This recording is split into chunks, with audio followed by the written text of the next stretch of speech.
I love making videos ever since I got this little camera. Alright. It's great. Are you ready? Yeah. Aloha. Here we are on Point Doom. Aloha. Woo! Brothers in Hawaii. This is like a positive energy vortex area. And we've come here and we've collected a few crystals already. When I say positive energy vortex, it's where the light shines most brightly. And you can feel the energy here. It's a great surfing spot, but particularly these cliffs are filled with crystals. There's two major positive energy vortexes on the planet. One is in Sedona, and the other one's in the Hawaiian Islands on the island of Kauai. And if you draw a line between the two, it runs right through Point Doom. Wow. That's Point Doom?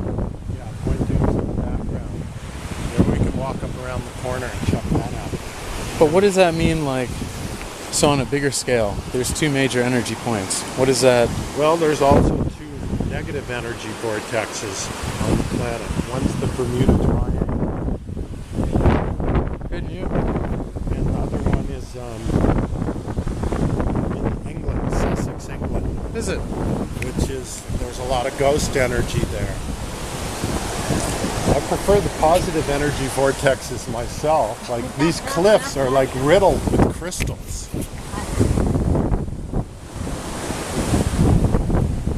Now, this ley line also continues up into the mountains. And actually, on our property where I live, the Malibu Phoenix Ranch, it surfaces again. And we've had psychics, shamans, and healers from all over the planet attracted to that spot.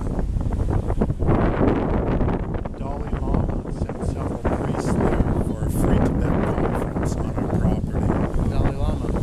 Sweet. We had a 140-year-old shaman, that's 140 years old, from the Philippines, send a message to be filmed from planet Earth on that spot. Apparently what it is a huge beam of light which radiates up out of the Earth, you know, and you can charge yourself up there.